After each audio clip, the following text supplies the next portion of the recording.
Welcome back to the Review Tuesday. Today we're doing something a little bit different. This is spoiler talk for Zack Snyder's Justice League, but we are collaborating with another geek like me, Movies and Munchies. So it's going to be us talking about our best moments, spoiler moments, interesting moments, some that we didn't quite like. I hope you enjoy this. Leave us a comment down below. Do check out his site as well, his YouTube site.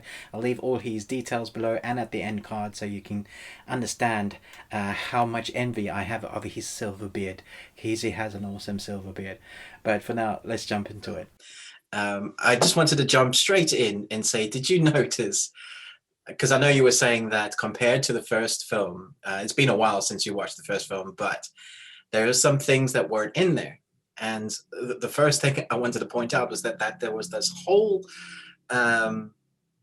segment of the first film with this whole family that they just deleted, that just wasn't in there anymore. Do you remember that bit? No, no. Yeah, so right at the end of the first Justice League, there's this family where the Flash has to go and rescue, and the whole focus on the first film is that they're rescuing this family at the end. And there was such a big uproar of like, what, why are you going? This has got nothing to do with the film. Let's just get rid of it. And I was laughing when I watched it. I was like, oh my gosh, that's not even in the film this time. Well, yeah, I think it would have made. It wouldn't have made sense. I mean, No. I liked what they did include in this one. Because I felt like specifically with Flash, I like getting some of his backstory. And I'm not. I mean, like I've said in my reviews, I don't read the comic book, so all of my knowledge comes directly from what I see on the screen. Yeah. So I need them to invest me in these characters, and I think this one, at least Flash, I probably could have used a little bit more background on, but I know that he's had TV shows, and different things to build that character out. So that's kind of on me, I think, a little bit to also not necessarily be caught up to him. Now correct me. Well, Billy Crudup as his dad. Yeah. Is that a nod just back to Watchmen? I mean, is that as a nod for Zack Snyder to just? I mean, it was Zack Snyder, wasn't it? So I imagine so. Yeah. I'm trying to think. I don't think he was the Flash in any previous versions. I could be wrong. I'm like you. I've watched quite a few of the TV series of the Flash. I've read a few of the comics. My favorite storyline is Flashpoint. So I'm really hoping that Ezra Miller's Flash film is going to include that, which will be amazing because it's like the most popular and most interesting and darkest. That would keep it in line with Zack Snyder's dark universe. But it makes me more hopeful now after having watched what they showed us with the Flash in this one. Awesome. As a bat signal, that's your. Oh, sorry. Obviously, we saw the new trailer with the Flash, where he's moving so fast that he loses his shoes, which I loved. But in context, I thought it added a lot of weight to his character as well. It just made him less than the quirky character and more relatable. I did. And I liked his awestruckness. That's not even a word, but whatever. We're gonna make it up. That because he's playing this younger guy and he's playing just this meek guy, and yes, he has all of these superpowers, but just every time that he comes into contact, he's like, "Oh, you're Batman," and he grabs it. Can I have this? I loved his portrayal of that, because I do agree it made him very relatable. It made him just a very down to earth person, where I think Superman and even Batman to some degree are they're elevated above us. They're a little harder to touch. They're a little just farther away from us. I mean, still very relatable superheroes, but this and the way that Ezra Miller played him, especially the Flash, just is somebody that you could see hanging out with almost. Yeah, absolutely. I know a lot of the fans will be talking about Cyborg in this one, because I think everybody was let down in the previous film. It's hard for me not to compare it, because I know that's something that, particularly with Cyborg, that people are just saying there was no Cyborg story at all in the first one. And so this one, he's pretty much like a focus. He's the heart. And I think like the father and son relationship is always somewhat relatable, whether you're male or female. That kind of family dynamic, you're willing them to, sort their relationship out. So you have that real human touch to it.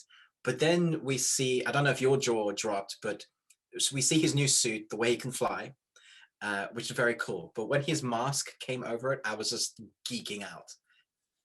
I thought it was just really cool. I mean, I didn't, again, not following who the character is. I mean, in this one, that's part of, I think, part of the weakest part of like the first one, and I know we're really talking about just this newest version, but I didn't know who Cyborg was. I didn't know, and so he's just kind of there. And so it didn't even allow me to connect. In this one, I get a full-on character story. And so yes, when I see him, I mean, there's the emotional arc where we see him as fully human, non-mechanical, and just the struggle that he's already having with his father, and just that family dynamic, and then going into his mother's died, he's barely alive. I mean, you see even the what is it, what his father is trying to go through, that grief, but that drive to save his son. And then you get to see the character growth of Cyborg within Justice League, just become his own. You know what I mean? He fully, like, he's accepted it. He's been dark, but he's been angry about it. And then we get to watch him become the hero in this. And I like that too. I mean, he's still powerful. He's still brooding. He's still, has that shroud of maybe anger a little bit, but that drives him. But then we also see the softer side of him, and I thought that worked well. Yeah, I mean, I thought, so when we got the moments we had seen already, they had more weight to them. So there's that bit where Cyborg's he's taking over Batman's crab car, and Alfred's like, do I know you?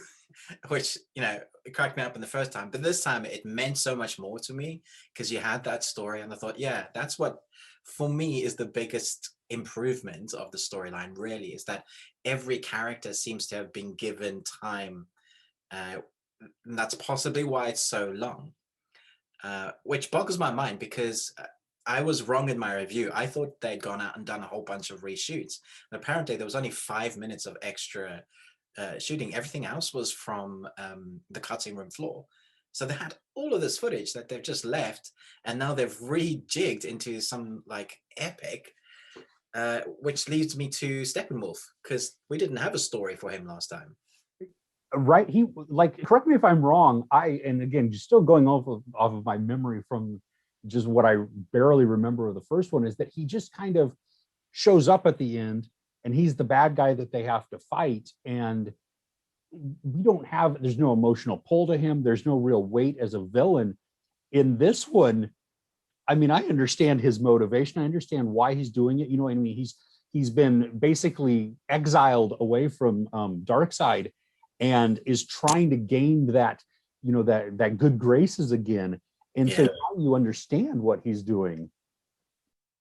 Yeah, it's so much better. Even, apart from the way he looked, which was incredible, the living skin, that, armor that was like moving on him. It's like, okay, you guys are showing off now. Well done. But yeah, he's characters, apart from the way he looks, it was defined enough for you to not know that he's not the good guy, but you care about his plight. You're like, okay, I see why. I would have liked much more from Darkseid, but again, the way this film ends is what he intended to carry on with his universe. But so it's bittersweet. So let's talk about the length of it and where you think it might go.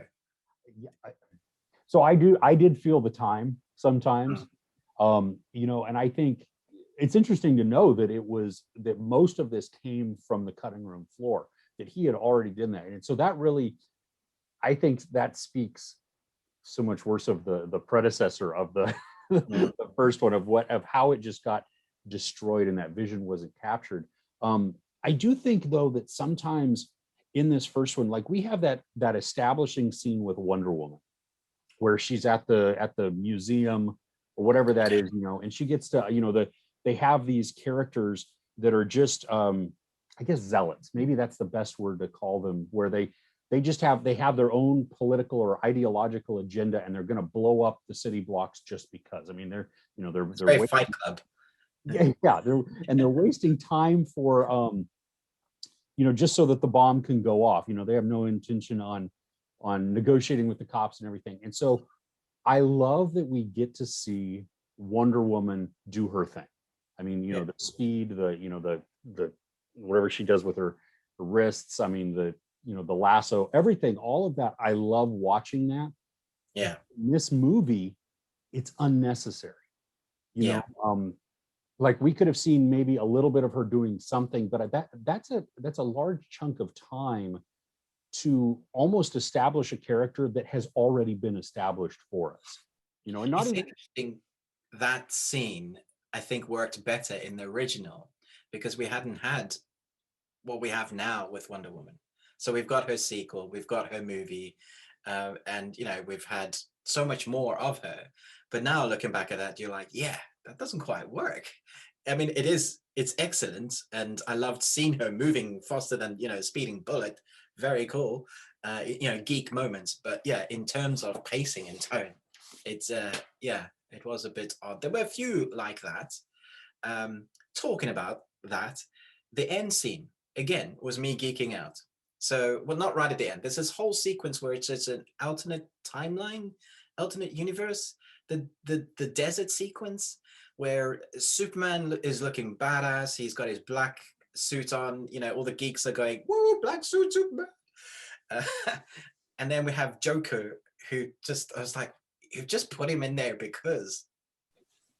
Yeah, and that I'm a little torn with that scene. I mean, I enjoyed seeing it, but it was almost like the same type of the beginning of that scene almost in Dawn of Justice, where Bruce Wayne is having that vision. And again, I'm in this one, I get more context because we heard, was it Bruce Wayne that says that Lois Lane is the key, and to protect her, to save her. And so I get the sense that in this time, wherever it is, if it's an alternate timeline or if it's just years in the future, that Lois Lane has been killed for somehow. Yeah, that makes sense. Yeah. And Superman now is he's pissed. You the most powerful being on the earth is now mad, and so he's taking out his wrath on everybody. But to see, I think it was gratuitous, really. I mean, and I still enjoyed the scene at the end. It doesn't take away from that, but I think unless there is another setup coming, this why? I absolutely agree with that, because I was reeling from the emotional moment that we've just had, and the story was completing itself. And then we have this, it's really a juxtaposition. It just flips you on your head and you're like, what is happening? Because there's no explanation. It just goes into it. And I'm like, what has happened? Like, is this real? Is this happening? Why? Who's dead? Why are you there? Where's the water? Yeah. And it just... so many masks, right? Yeah. I don't understand what's happening. Did Darkseid come? Did he kill everything? Yeah. You have no idea where this is in the timeline, and then why they're all. I mean, you kind of get a glimpse or an understanding of, okay, they're trying to stop Superman. I don't know how basically all of them, who are almost all mortals, are going to stop this guy. Yeah, good luck with that. Yeah, exactly. But then we get to the very end, and I'm glad they explained it, but it also makes me a little just questioning is when we get to see Martian Manhunter. Yeah. Like in the sequence with Lois Lane and Lois Lane and Martha. Yeah, and she walks out and we see him change. Now I'm like, what? I don't even understand what this is. It takes me almost like to a Marvel mindset. Are these scrolls? What's going on? And so, I have zero context for this. So I'm glad at the end, I understand who he is. I get a little glimpse of that. but it also now it sets me up to be like, okay, are you teasing another character? Are you teasing a movie that's coming? Because I'm intrigued, but if not, I'm bummed. Yeah, that's how I felt. I was bummed because Martian Manhunter is one of my favorite characters, and seeing him in there, and he goes, I'm Martian Manhunter. Some people call me John or John James. He's actually a cop, I believe, or detective, and I think he knew about having to get Lois back into the fight, really getting her out of it, because she is a big important part, which is why he cares about it. So he goes in as Martha, and tries to kind of pull her from that, which wasn't in the first film. We do have that moment, but we never saw Martian Manhunter, so that it changes the whole dynamic. It's very interesting seeing, the two perspectives from the different edits. Like, wow, that totally changes the story. Anyway, I'm going off on a tangent. Martian Manhunter, it's like, yes, great. It's like seeing a Green Lantern with the ring floating, and it goes on someone's ring, and you tease it, but you never show it. You're like, sorry, never gonna happen. That's what I felt like this was, because for all intents and purposes, Zack Snyder said that he's got no plans to make another one, because they shut him down way back then. Whether there'll be another hashtag trending, reinstate Zack Snyder's universe, it's possible. We got this one, but are we gonna wait another 5 years for that? Yeah, and I think if we do that, I think if that happens, it runs in this franchise as it is that Snyder has built, runs into some of the similar problems that happened with the X-Men, that you have so much time in between that I don't know what happened. I don't remember. You know what I mean? There's just been so many things that have happened just in my life. Yeah. I mean, and the chances of getting everybody, because they're so high profile actors, they may need to recast. And so then you get a different feel, different dynamic, because every actor is going to play that character slightly different. They can never, every Batman is different. And people are like, oh, I don't like that Batman. My Batman is, that's my Batman. I like this Batman. I think every Batman's good. Everybody has their own take on it. Yeah, Ben Affleck grew on me, honestly. Yeah. I wasn't a fan at the beginning, but he grew on me. I do like him as Bruce Wayne in this too. I think that's, and again, maybe that's just some of Ben Affleck, just as Ben Affleck coming through, but I mean, Darkseid and his Omega beams. I know every fan. So, because that's like one of Darkseid's biggest traits, is that he's so powerful, but he has, like Superman, vision, but they just follow you, and they're incredibly powerful, and they're so quick, you can't really outrun them. So when we saw that one moment where he did that was every geek screaming in the world, uniting in hallelujah. Well, that was cool. And because that's the scene when they're actually telling the beginning, right? Where they have where all of you have Zeus and Artemis, and so cool. Amazing scene. Yeah, I thought, and I loved that because it sets up, it gives us now some context for what these mother boxes are, why they're being sought after, what makes them kind of important, and you get to see the power of this really big bad guy. And so, yeah, I did enjoy that. I'm trying to think. I don't think there were any moments necessarily that, like, I just, stand up and like, yeah, that was great. I mean, because I was sucked in the entire time. I mean, every time it went about, I'm like, oh, cool. I do think, maybe, okay.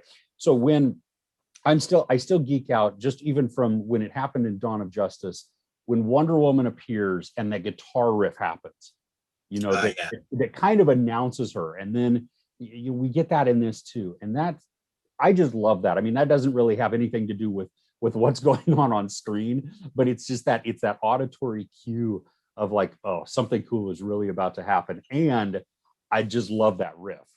Yeah, I do think Junkie XL scored it. And he has this way of moving from score to the themes, you know, of your heroes. So we had the Superman one we had the Wonder Woman one, even Batman. And so it creeps in and out. And so I think it often comes in way before you even see Wonder Woman. And so you're ready without, you know, subconsciously you're hearing it. And then by the time she comes on, you're like, oh yeah, that's the thing. They're doing the thing. It's very cool. Yeah. Were there any big standouts for you? Yeah, I think I was more surprised by the amount of footage that my jaw just like, why wouldn't you have that in the film? Like, I think I was getting angry. It's like, but that's so much better. You've added so much more storyline. That big, long, embellished scene that we had, as we were just talking about with the Green Lantern and Zeus and all the other superpowered beings, you know, the one with the arrow, and we had the vice versa army. I was like, I was getting what was it? The Marvel final, you know, the final Oh, Marvel scene. Yeah, Endgame. You know, I was like, yeah, comparison, big, you know, army. But what I really liked about it was they're showing how strong the bad guys were. So then we have so much more weight when we get back to our timeline that adds more fear. And so your superheroes just aren't overpowered, because that's the worst. There's no terror. There's no, you know, you're not scared for them because, well, I'm Superman. You know, what have I got to be scared of? I'm Wonder Woman. You know, I'm half God. Uh, but now Steppenwolf, I felt, carried much more fear, and you knew his boss because we've seen him now properly, and you're like, yeah, he's scary. He's got some power. And I think that was probably a really good maneuver to get your audience like engaged with, oh crap, if those guys are coming, you know, we're gonna have some serious issues. And so you're hooked, you're there. Great. So talking about all superhero stuff, I presume you know, totally off it onto a different film, the Batman is finished filming, Yes. which is great news. We're finally going to get it. Honestly, I want to see um, what Robert Pattinson brings. Mm. Um, I'm so thrilled that over the last chunk of years, he's broken free of his shiny vampire persona. You know, that he's actually had that opportunity to really show what he can do. And you know, I mean, we've had so many different Batmans. And so Yeah. like I said, everybody latches on to who is their favorite, or what, this nuance of this one that I like. And I'm really curious just to see, how does he play him? What is it going to be? I've seen one trailer, the very first teaser one that came out, that basically broke the internet. And and I loved it because what is it? He ends it with "I'm vengeance," I think, something like that. I'm like, ooh, okay, so this is definitely. I mean, Batman's a dark character as it is. Yeah. And I think that's why a lot of people really like him. That's why I like him, and especially because also he's just a human dude. He's just a rich guy. Yeah, exactly. But to watch this, see how they're going to take it, and see how Matt Reeves is going to just frame it in the story, and what avenue is it going to take us down? And I don't know, and that's really out of my own imposed ignorance, because I don't want to know too much about the movie going in. So I've stayed away from articles about it or anything. Is I don't know where it's going in a timeline. I don't know who. I think there was. I know that there's Colin Farrell. I don't even remember some of the other villains that they have in there, but I don't know where they're taking the story. I don't know if Matt Reeves has several lined up, like he has this larger vision, or if it's just kind of like maybe a little bit like the Joker, where it's almost a standalone feature where we just get this epic movie on this one dude. Yeah, I'm kind of on board for that. I think we've had so many trilogies and drawn out stories. Having one contained story about the Bat, I think would be really, really good. The reason why I brought it up compared to the Justice League is I have a friend that's he's just finished working on it. I can't say who he is, but he mentioned that there's 800 hours of footage to edit with. And I was just like, what?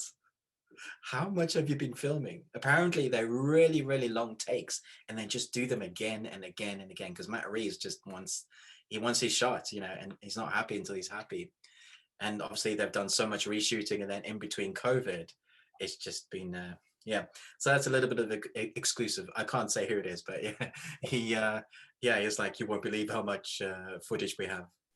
Yeah, that sounds terrible and awesome all at the same time from an editor's standpoint. Oh man, I don't want to be the editing that. Oh my gosh. No, but what you said about long takes, I mean, that really excites me.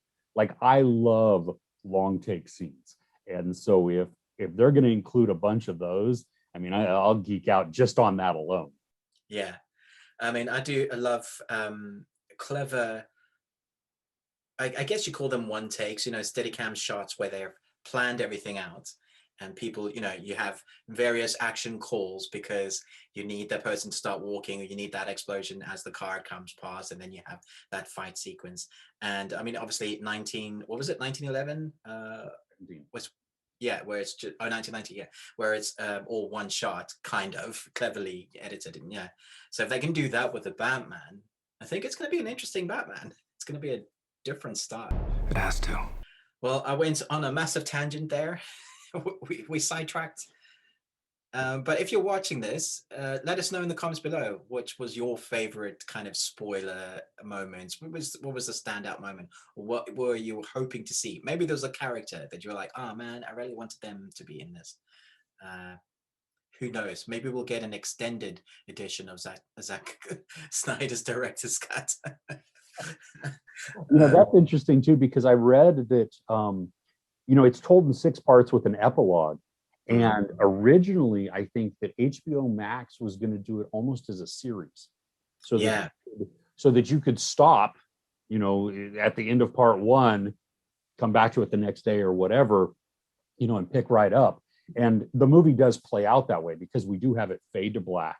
Yeah, we got the titles. Yeah, exactly. Yeah, so it plays out well like that. I think though, to break it up as a viewing experience would work. I don't think that even though it is long, I don't think that watching this movie is an episodic type of thing. It's still one, one contained movie, just because he has it fade to black to give us some subtitle breaking points. It just feels like an epic, like, back, I mentioned in my review, like Cleopatra, Ben-Hur, it's that sort of massive epic that you just kind of need to settle down in for most of your day and and enjoy it. One thing we haven't spoken about, which was unique to the film, is the aspect ratio. What did you think about that? At first it bothered me, or at least it took me off guard a little bit. It caught me off guard. Because I know that it was filmed for IMAX. And so, it's meant to be on this 5-story type of just massive screen. But when we watch it at home, it's not. Yeah. So I have, it was almost basically like a 4:3 ratio, except I think it was like 1:1 or almost like 1.3 to 1, something like that. Yeah. Anyway, but it, at the beginning, it caught me off guard. It was not bothersome necessarily, because we've seen it before. I mean, Lighthouse. I think there was 1 or 2 even movies that I watched during Sundance that had that. So that we are seeing that here and there in our modern cinema. But as the movie went along, my brain adapted to it, and it didn't bother me anymore.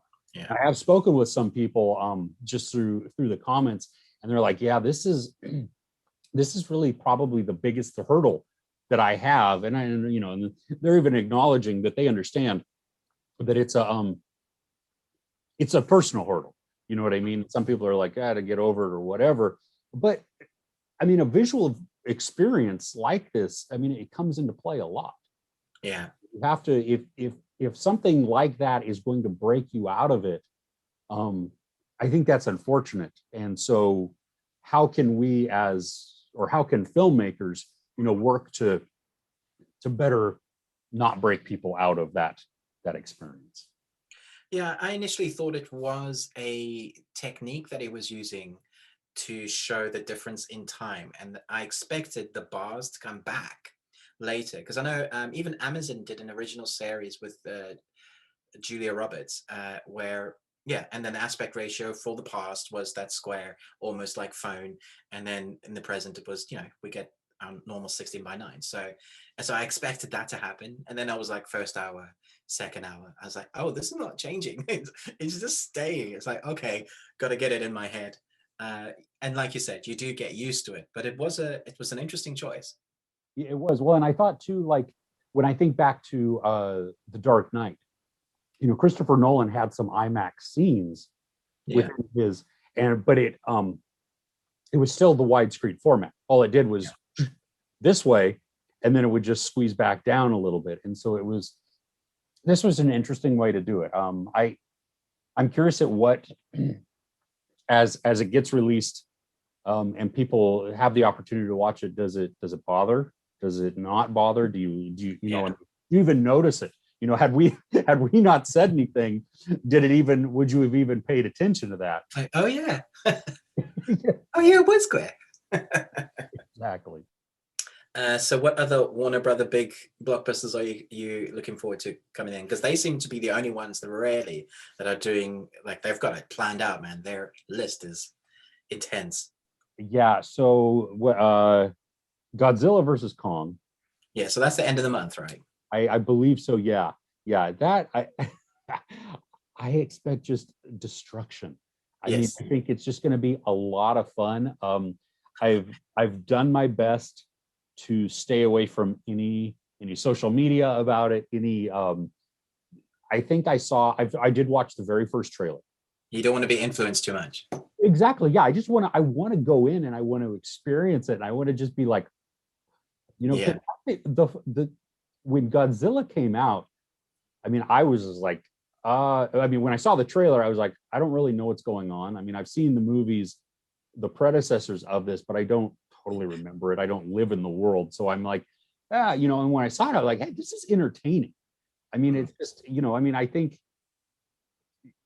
we're watching these giant monsters, and that's what I want to see. And that's what I expect to see in this. I think it's going to be even more epic. I'm curious at how they're really tying it in, and who is the good guy and who is the bad guy. Yeah, because I like both, right? I really like Godzilla. I also like King Kong. Like, I'm just going to be upset. Don't hurt each other. Yeah, exactly. Yeah. And so are they going to introduce a new baddie? So I don't know there. I mean, let's see, what Dune? Is Dune still coming out this year? Supposedly? Who knows? I'm looking forward to that. I'm curious of what the vision is going to be, how it's going to. Visually, I think it'll be stunning. Agreed. Because it's the need. How do you say his name? Villeneuve? Yeah. Something. I apologize. We apologize for mispronouncing. Sorry.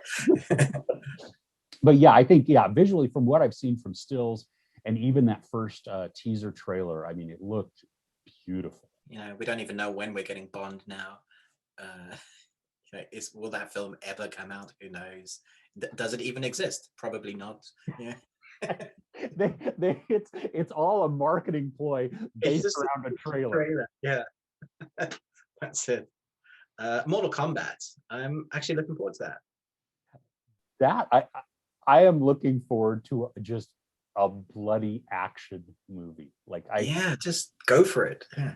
Right. Yeah. I think from what I saw from the trailer, I was like, oh, you're really going for it. You're not gonna, because they went for a hard R rating. Oh man, they did a fatality. It was great. Yeah. So that's what, if you're gonna make a movie based on that game, just go all in. You can't not. Yeah, exactly.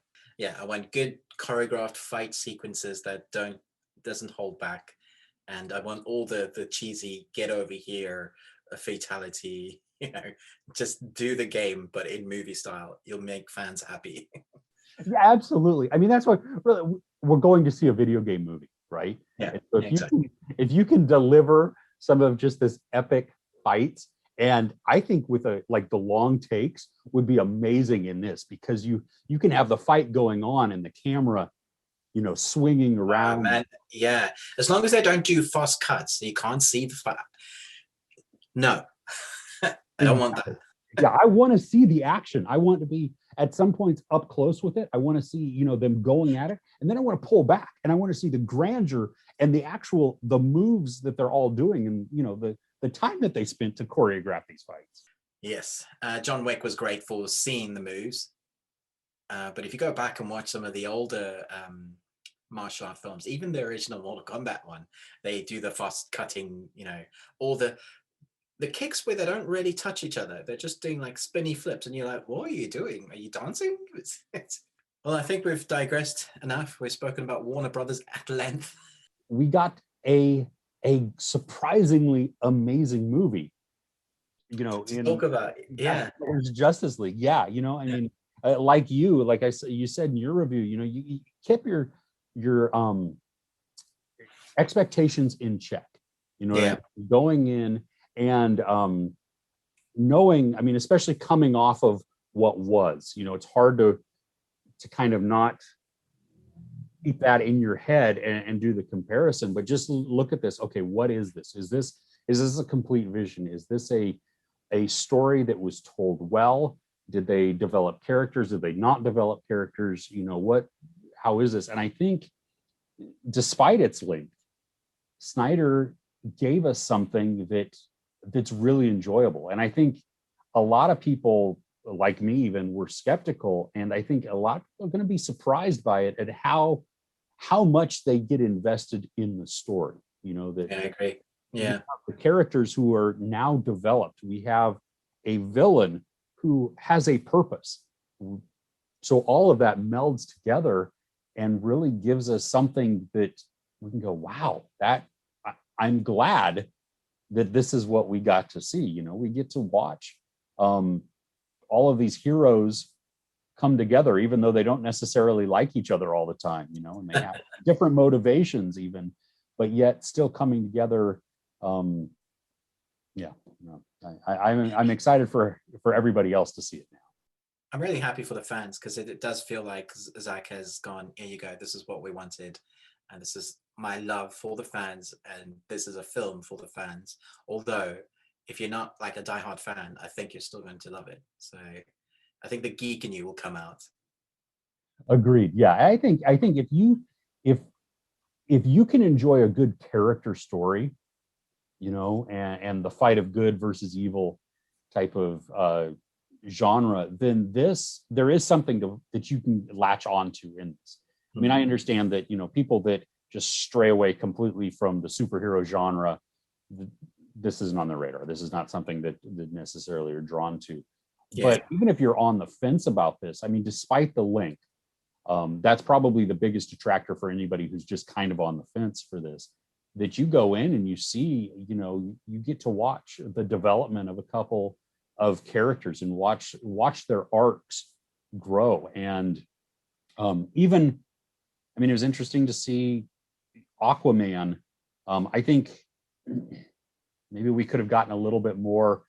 Well, it's weird because, you know, we've seen them. We're getting this movie after we've had an Aquaman movie, you know, but in that context, with his interactions in Atlantis and that standoffishness that he has towards the Atlanteans, that did feel a little weird, I guess, you know. But I think it works, especially now in our world that we have the ability to have seen Aquaman as a movie and understand his context, and just can kind of gloss over some of those parts. Well, I think now when people watch kind of Zack Snyder's universe, we have a new film. I think a lot of people just won't watch Justice League, and then I guess we'll watch this one before Aquaman and Wonder Woman, and so in that context, it'll be really a lot of fun, because now you know you got all of those, and so that even makes this film even better, because it has given so much more weight to those characters, and so now some of those films that you thought weren't as good might be better because you've got more weight and character development, which is great. Absolutely. So do you think we're going to get a Cyborg movie? I would love a Cyborg movie, but I know we got a Flash, and I know there's call for a Cyborg movie. I think it all comes down to whether COVID opens up the world again, and whether Flash actually happens. If Flash happens, then who knows? We might get a standalone Cyborg with a couple of the others jump in. That seems to be the way they're going now. They're not doing so much connected universe, but more like standalone, and then you'll have so and so jump in and say, "Hey, I'm here to help you for this sequence," and then jump off. Or motivational speech, like Daredevil. Yeah. Great. Should we leave it there? Yeah. Good. Cool. That was good. That was fun. That was fun. I like that.